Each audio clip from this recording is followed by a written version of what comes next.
Donc, j'ai l'honneur de clôturer la soirée, le meilleur pour la fin. Attends. Alors, je vais vous parler de CI/CD serverless sur le cloud avec CodeStart. Le titre est un peu trompeur parce que ça laisse à penser que la présentation est focalisée sur CodeStart. Mais en fin de compte, ce n'est pas le cas. On va aborder un ensemble de services Amazon qui permettent de mettre en place la CI/CD. Alors, qui suis-je? Je suis ce beau gosse-là. Je suis développeur cloud chez Xebia. Et ça fait quelques mois que j'ai commencé à toucher aux services de CI sur Amazon. Donc, je vais vous dire ce que j'en pense. Alors, le déroulé de la présentation, je vais faire un petit rappel sur la CI/CD. Je suppose que tout le monde sait ce que c'est, mais je ferai quand même un petit rappel pour être sûr qu'on soit tous alignés sur la question. Ensuite, je définis mon pipeline. Et les étapes qui suivent, en fait, sont les étapes qui vont intervenir dans la définition des différentes phases de mon pipeline. Et je vais conclure sur CodeStart. Alors, c'est quoi la CI/CD? La CI/CD, en fait, c'est l'un des principes phares du DevOps. Le DevOps qui est une pratique qui vise à faire travailler main dans la main les développeurs et les opérationnels. Le but étant de produire du code avec le moins de problèmes possible. Donc, les devs ont surtout la charge d'écrire du code, de faire en sorte que ce code soit testé, packagé, et les opérationnels, la charge de le déployer et de faire du monitoring. Aujourd'hui, on a déjà de nombreux outils qui permettent de répondre à cette problématique-là. Le plus connu étant Jenkins. On a du GitLab, on a du CircleCI, on a du GoCD, on a du Travis. On peut se demander pourquoi, avec cette pléthore de services, Amazon a voulu mettre en place, développer ses propres services de CI. Mon collègue Brice en a parlé tout à l'heure. En fait, ça revient à ce schéma. Le paradigme, la manière dont on développe les applications a fortement changé. Dans les années antérieures, on faisait beaucoup de monolithes. Et aujourd'hui, on se retrouve plus entre les microservices et les fonctions. Donc, écrire du code simple, en fait, une application complexe est subdivisée en des bouts de fonctionnalités très simples qui vont être livrés de manière autonome, qui vont permettre ensemble de répondre à une problématique. Et donc, vu qu'on écrit du code simple et qu'on livre du code simple, on va également simplifier notre CI. Une CI qui soit simplifiée, allégée.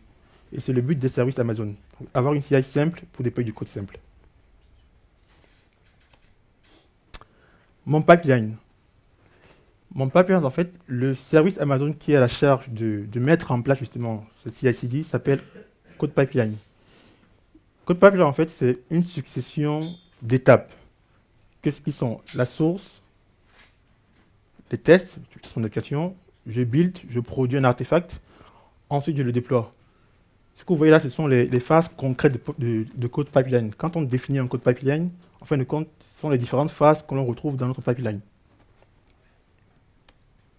Il y a deux autres étapes que je veux juste mentionner là. C'est la phase approval, c'est-à-dire dans notre pipeline, si on veut par exemple déployer en production et qu'il y a un super administrateur qui a la responsabilité de valider que l'application peut aller en prod, et bien là, c'est une action humaine, il va cliquer sur un bouton, à ce moment-là, le pipeline va continuer et on pourra déployer en prod. Et la phase invoke, c'est une phase qui est très spécifique Amazon. C'est une phase dans laquelle on peut brancher une lambda, une fonction qui pourra faire n'importe quoi. Par exemple, quand je déploie en production, je veux informer mon PO via un mail de la release note. Je peux le faire à travers la phase invoke. Comment je trigger mon pipeline? Comment je le déclenche? En fait, il y a deux grandes façons de faire, la manière automatique et la manière manuelle. La manière automatique, c'est à travers des CloudWatch Events, ce sont des événements CloudWatch, soit à travers un cron, donc chaque heure par exemple, je vais déclencher mon pipeline, soit à travers un événement provenant de notre service. Donc, je sais pas, je dépose un fichier dans un bucket S3, je lance un événement et cet événement-là va déclencher mon pipeline. Ou bien à travers des webhooks, lorsqu'on veut interagir avec des systèmes externes, type GitHub par exemple. GitHub, pour déclencher mon pipeline, se basera sur des webhooks. Et la manière classique manuelle, que je ne conseille pas, c'est le clic sur l'écran. La gestion des sources. Aujourd'hui, de facto, Git s'est imposé comme le gestionnaire de sources majeur. Donc, le service Amazon qui permet de gérer les sources à la Git, ça s'appelle code commit. C'est une gestion de source Git qui offre toutes les fonctionnalités basiques que l'on peut retrouver sur un gestionnaire Git. Une interface qui a grandement évolué, qui s'est allégée. Une gestion des pull requests. Bon, c'est des choses classiques que l'on retrouve chez GitHub ou chez Bitbucket.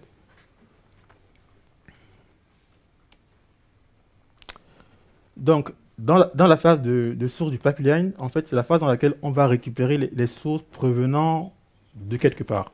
Et ce quelque part, ça peut être code commit, ou bien ça peut être d'autres services. Par exemple, ça pourrait être S3, ça pourrait être GitHub comme service externe, ou ça pourrait être ECR, ECR qui est le conteneur de registre, le registre de conteneurs Amazon. Par exemple, au push d'une image dans ECR, je vais déclencher mon pipeline. La phase de test et de build sont des phases assez communes parce qu'elles font intervenir le même service qui s'appelle code build. Et la notion de serverless prend tout son sens avec code build. Pourquoi? Parce que lorsque je teste mon application, que je la build, je la fais au sein d'une machine. S'il s'agit d'un projet Maven, je vais faire MVN test ou MVN package. Eh bien, je suis dans un environnement, je suis dans une machine pour pouvoir exécuter ces commandes-là. Et code build, justement, quand on crée cette ressource, on lui définit un environnement d'exécution. Si c'est un projet Node, je vais lui fournir une image Node. Je vais spécifier un type d'instance, il en existe 3, small, medium ou large, en fonction des besoins que l'on a lorsqu'on va exécuter les tests ou bien déployer l'application. Bien sûr, Amazon a pensé aux réfractaires, ceux qui sont habitués à la Jenkins.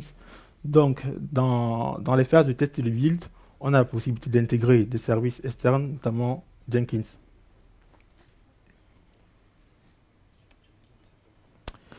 Code build, il permet de tester et de packager mon application. Mais comment est-ce qu'il sait tester mon application et comment est-ce qu'il sait la packager? Code build, il prend les sources de quelque part. Et ce quelque part, c'est ce qui est marqué à gauche. Ça peut être quand il est utilisé au sein d'un pipeline, les sources, il les prendra de la première phase du pipeline, de la première phase définie dans le pipeline. Ou bien, on peut l'utiliser hors d'un pipeline, comme ressource autonome. À ce moment-là, il pourra lui-même récupérer les sources, soit d'un bucket S3, soit du repo code commit, ou bien encore d'un service externe tel que GitHub. Et justement, pour savoir comment est-ce qu'il doit tester mon application et produire des artefacts, il faut que je lui fournisse une description des actions à réaliser. Et ceci est fait grâce un fichier YAML qui s'appelle par défaut BuildSpec, que l'on peut renommer. Et une fois qu'il a produit mon artefact, ben, il a la possibilité de le livrer quelque part. Et ce quelque part, c'est soit un bucket S3, soit à une étape postérieure du code pipeline. Là, c'est un exemple de fichier BuildSpec. En haut, on a la version 0.2. Pourquoi? Parce que Amazon a renommé certains champs, certaines propriétés du fichier YAML. On a la possibilité dans le BuildSpec de définir des variables d'environnement qui peuvent être réutilisées plus tard. Et ici, dans notre BuildSpec, on manipule des données sensibles, type les clés d'encryption. Ben, il est fortement conseillé de ne pas les déclarer comme variables d'environnement, parce que quelqu'un pouvant accéder à la machine pourrait faire un écho sur la variable d'environnement et récupérer les clés. Donc, ils ont pensé à ça. Donc, on peut utiliser Parameter Store, qui est un service Amazon dans lequel on bénéficie de l'encryption. Donc, les paramètres seront récupérés automatiquement par QLBuild dans le service Parameter Store. Les différentes phases de notre build sont définies à partir de la propriété phase. Donc, il y a une étape d'install dans laquelle les différentes commandes sont, par exemple, dans le cas d'un projet Node, npm install, et je fais un pip install pour mettre à jour la version de la clé Amazon dans la machine. La phase de pré-build, dans ce cas, on va réaliser les tests. Et dans la phase de build, je vais produire un fichier template qui correspond à la description du nouvel état que je vais donner à mon infrastructure. Et enfin, je vais produire un artefact qui sera un zip qui va contenir les deux fichiers résultant, un de cette commande et l'autre provenant du code source de mon application. La gestion du déploiement. La gestion du déploiement, ici, elle est faite grâce au service qui s'appelle Code Deploy. Personnellement, c'est un service que je n'utilise pas trop dans cette étape. Je vous dirai pourquoi par la suite. Déjà, de 1, il est limité en termes de ressources à déployer. Code Deploy ne sait déployer que 3 types de ressources Amazon, qui sont les lambda, les instances EC2, Amazon ou on-premise. On peut très bien utiliser Code Deploy pour déployer les instances dans nos infrastructures. Et ECS, qui est le service de conteneurs Amazon. Alors déjà, il y a cette première limitation en termes de type de ressources à déployer. Mais en plus de ça, si on a bien fait les choses, notre infrastructure aura été automatisée ou décrite à travers un service d'infrastructure. Dans le cas d'Amazon, sera CloudFormation. Et si on l'a fait avec CloudFormation, alors CloudFormation est responsable de l'état de notre projet. Et donc, se servir d'un service comme Code Deploy dans la phase de déploiement pourrait potentiellement causer la désynchronisation, pas potentiellement, causerait la désynchronisation de l'état géré par CloudFormation et l'état réel de notre système.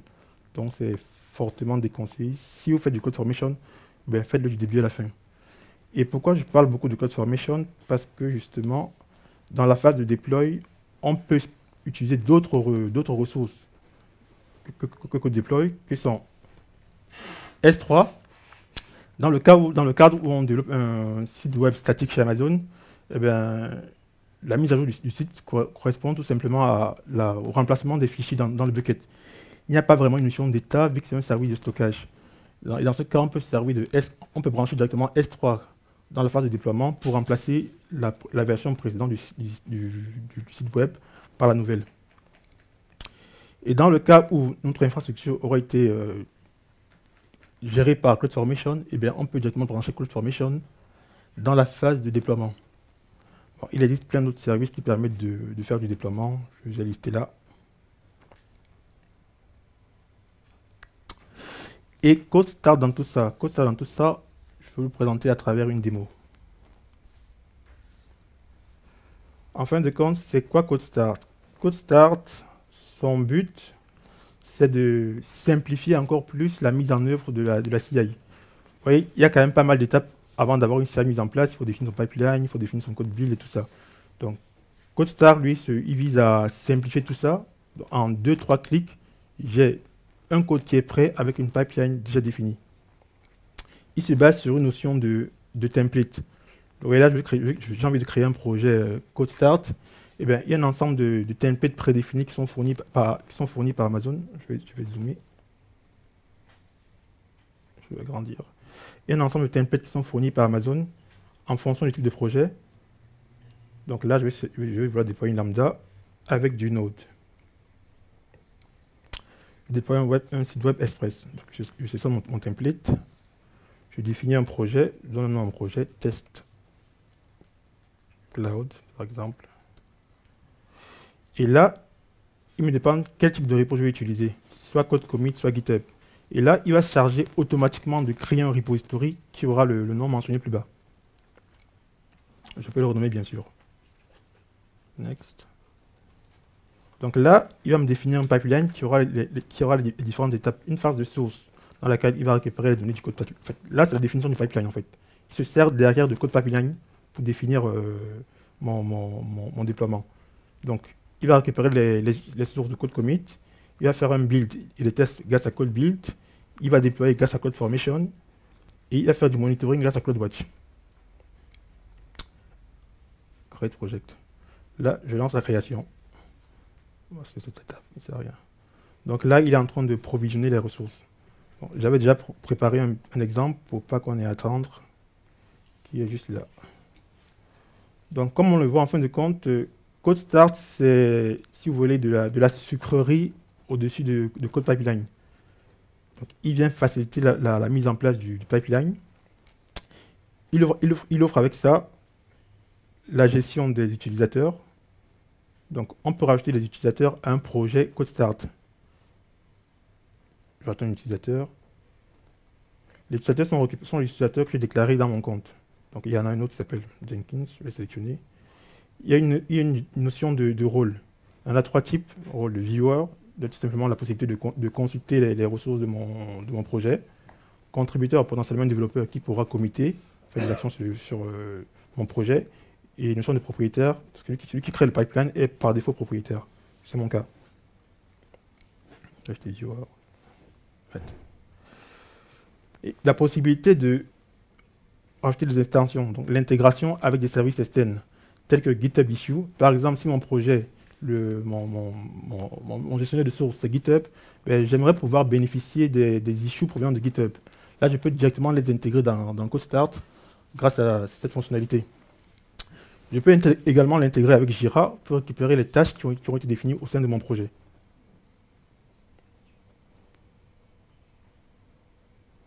Donc, je vais vous montrer. Et en fin de compte, là, c'est ce qu'on a vu au départ, c'est le dashboard qui résume. Je dézoome.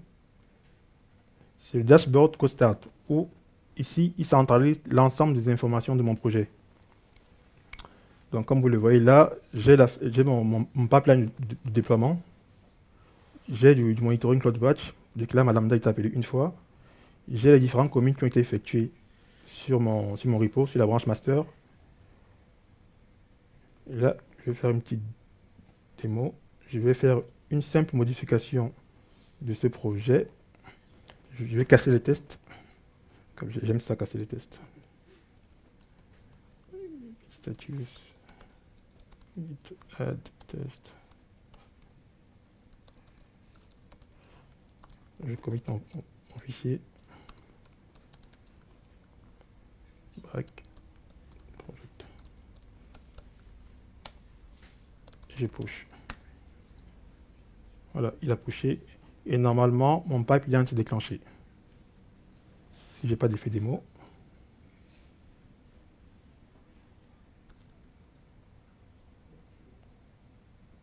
Voilà, il s'est déclenché. Donc ça, je l'ai gratuitement. J'ai la mise en place d'un pipeline en quelques clics.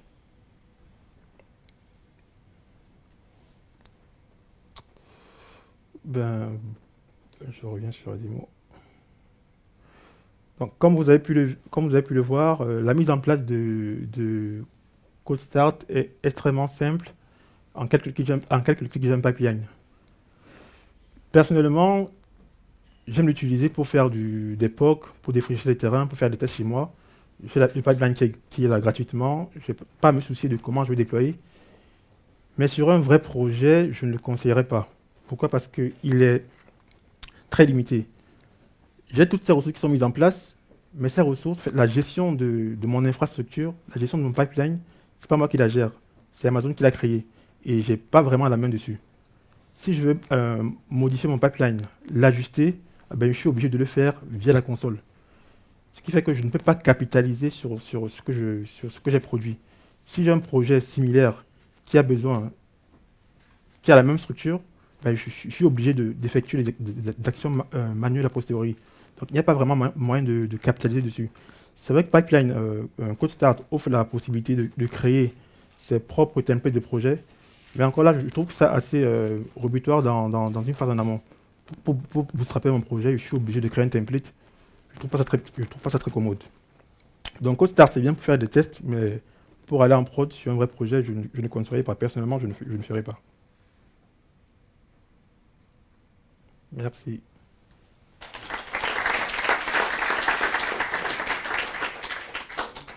Des questions? Oui, regarde.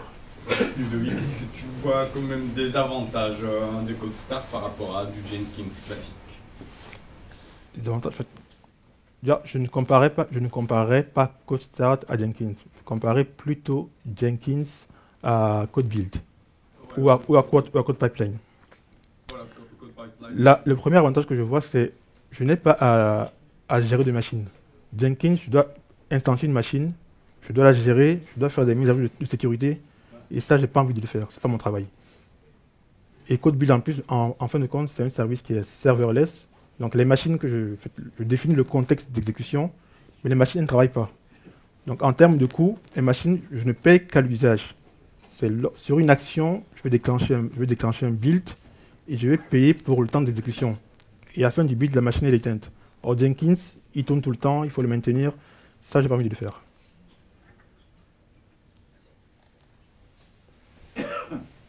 Oui. Si, GitHub Actions. Pardon. Bon, GitHub Actions. Oui.